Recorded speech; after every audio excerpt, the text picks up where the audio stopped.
Hello everyone, this is Fork, and we are going to play a game that has just been released called Gremlins Inc. Incorporated. It's a board game, digital board game. I know very little about it. I've just seen a couple reviews of it and one video of it, and I love the aesthetic. I love the idea of it. I don't know how to play though, so what we're going to do is we're going to go through the tutorial and play through that. And after that, now apparently you can do single player against the AI, and then there's a lot of big multiplayer stuff and rankings and a whole bunch of stuff. So again, I don't know anything about it, so you'll just have to discover it with me, and we'll see how good it plays. So without further ado, let's do the tutorial. Right. Lesson 1, the basics of Gremlinocracy. Lesson 2, learning to fly. Cards, how, where, and why to play them, and then practice. So let's go ahead and do Lesson 1. In this lesson, you discover the essential parts of the user interface as well as some of the basic resources. Okay. Right. Hello, boss. Welcome to the Clockwork Town and all that. To make it easier for all of us, this curriculum is broken into several parts, and each of them I will tell you about a different part of the game. Okay. First lesson, this one, if you forgot already, differs from the rest in that you basically don't need to do anything unless you count auto-clicking on the OK button as doing something. Alright, so let's get started. Each player is represented by an avatar and a token. That player who's currently taking a turn has a gear spinning on their avatar and their token jumping on the playing field. The avatars of all players are sorted in the order of their turns in each round, top to bottom. Oh, I see, okay. Your avatar is always at top. Next to the player avatar, you will find their resource indicators. Okay. Money is the resource that you use to pay for playing different cards, to give bribes, and to feel better on a bad day. Next to the money indicator of the player, with the most money, you'll see the medal of the richest player. So that person's richest, so they have the richest player medal. Next to the money indicator of the player with the least money, you will see the medal of the poorest player. Okay. Score is a resource that you need in order to win the game. At the end of every session, the player with the most score wins the game. The player who currently has the most score points will have a green highlight on their score indicator. We'll talk about the other resources during the other lessons. Not that I doubt your capability of remember more information than what I've given you so far, it's just that I'm too lazy to do it right now. Well, thanks. Congratulations! Oh, look at that face. Good lord. There's Mr. Eager. Congratulations, boss. You have successfully beaten one of the most difficult lessons. Most of the players fall asleep at second or third message, but you stayed strong. Yay. Alright, learning to fly. In this lesson, you discover how to move around the playing field, as well as what kind of spots there are on the field. Alright. Hello, boss. Today is the day of great feats. We will learn how to fly. That is, how to walk. Moving around the Clockwork Town is not a simple task. Sometimes it can even be dangerous. Though if you will follow my instructions closely, nothing bad will happen to you. At least during the first couple of turns. So first of all, let's focus our attention on the fact that most of the movement around the Clockwork Town happens one way. Now I see with the arrows. I see, okay, the arrows. See these arrows, you have to follow the direction they move. Got it. Understandable. Now, to actually move around, you'll have to use one of your cards. Don't worry, as soon as you use one, you'll instantly get another. See these symbols in the corner of every card? That shows how many spots you can move on with each card. Let's try to move then, shall we? To do that, click on the card, a voodoo doll. Other cards will fade, and the spots which you can reach with this card will light up on the playing field. Right now, there's only one spot like that. Click on it, off we go. Alright, so I'm clicking on Voodoo Doll. And moving to this spot. And I gained 60 bucks. Excellent, boss. I knew that you could do it, though it's still too early to celebrate. First of all, let's figure out what exactly happened here. You arrived at the income spot and of course got income there. Usually we use this symbol for the income, a plus sign. The value of income of every player is indicated next to their avatar. If you hover your mouse over any spot or location, you will see a tooltip with a hint of what happens there. Most likely you won't understand some of them right now, but that's what I'm here for, to make everything clear. Okay. Right? Got it? Okay. At the beginning of your turn, all the spots where you can move to are highlighted. When you hover over any card in your hand, the spots that you can move to using this specific card become marked out. Oh, I see.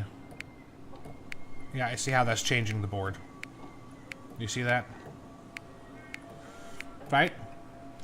Each card has a value of how many spots you can move through using this card for movement. We call this value move points. The indicator of move points is located in the upper left corner of each card. Yep.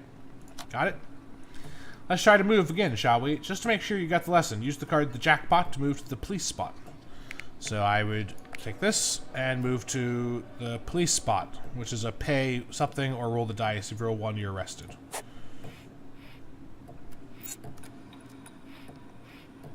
Oh, so I lost 20 there because I just passed it. So, yeah, if you pass a spot, you pay. The governor does not pay. See, boss, that was easy. You probably noticed on your way you lost some money. Well, the reason is you passed a bribe spot. There are 3 types of spots in the playing field that work even when you pass them. They all have a special symbol in their bottom right corner. For example, when you pass a bribe spot, you pay the tribute. You usually use this symbol for the bribe. The value of the bribe of every player is indicated next to the avatar, so a little theta sign. Okay.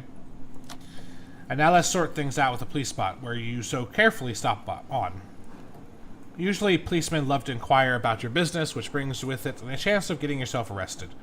But it is perfectly possible to avoid the risk of arrest by paying the bribe to our dear servants of law and order. I would suggest doing exactly this. Since I don't want to teach you about all the intricacies of life in jail right now, the choice is yours, however. Do as you please. Alright, so police, you pay, or if you're a 1, you're arrested. We'll go ahead and pay the bribe. Any problems with the law, boss? No? Excellent. Let us continue. There's another income spot right ahead of us. I suggest to stop on it to get the double income, okay? It is particularly relevant since you'll pass another bribe spot along the way, and you need to somehow replenish your budget. So I'll lose 20 and gain 30. To get to the income spot, you'll need a card with 2 move points. Luckily, you seem to have one. Use this one. Okay. Lost 20, gain 60. Why'd I gain 60? Oh, you get double when you actually land on the spot. Okay. The bribe is paid, the income is received, everything goes as planned. Now it's time to visit the bank where you can raise your income.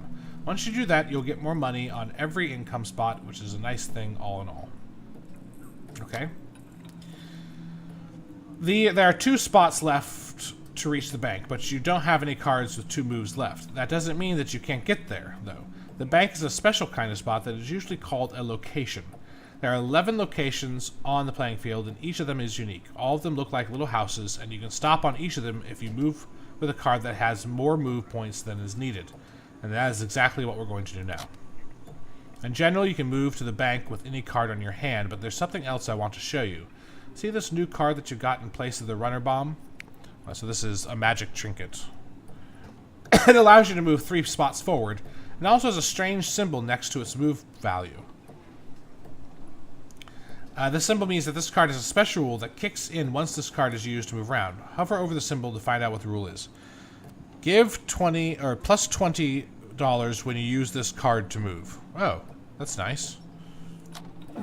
And so a magic trinket gives you $20 when you use this card to move. How nice. Let's seize this opportunity and use it to get to the bank. You already know how to do that. Click on the card, magic trinket, then click on the bank. Alright, click on the bank first and on the trinket second. Well, you get it, boss. So there and there. So I gained that 20, and then I'm now in the bank. Welcome to the bank, boss. Invest some money and let's move on. Or don't invest, it's your choice.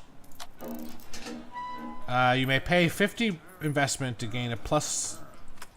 Increase it by 10. Increase it? Yes.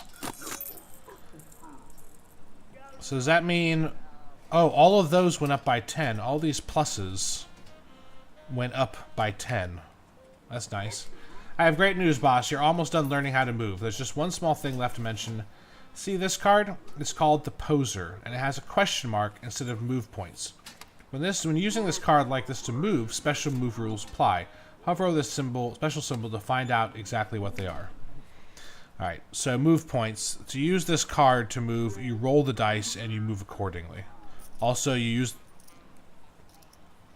also has a plus. You gamble. Okay, whatever. So let's make everyone eat the dust and move with the Poser. Just click on the card. Keep in mind, though, that once you choose to move with it, you won't be able to change your decision later, no matter how the dice will roll. But I believe in you, your luck, boss. Alright, so we'll click on the Poser. Do we want to use this card? Yes. Alright, so let's make everyone eat the dust. Okay, we did, and so we got a 3. We can choose where to move. The police. If you stop in this bait, you pay double. We don't really want to do that, but is that or the police? We'll go to the police.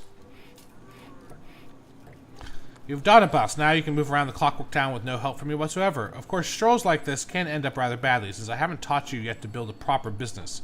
But this is a topic for another day and another lesson. Till next time. Alright, well, those are the first 2 lessons done of the tutorial. We'll take a pause there and come back with the other 2 lessons. Or the 3rd lesson, and then we'll do a little practice, I guess. And then we'll play a proper game. See you next time.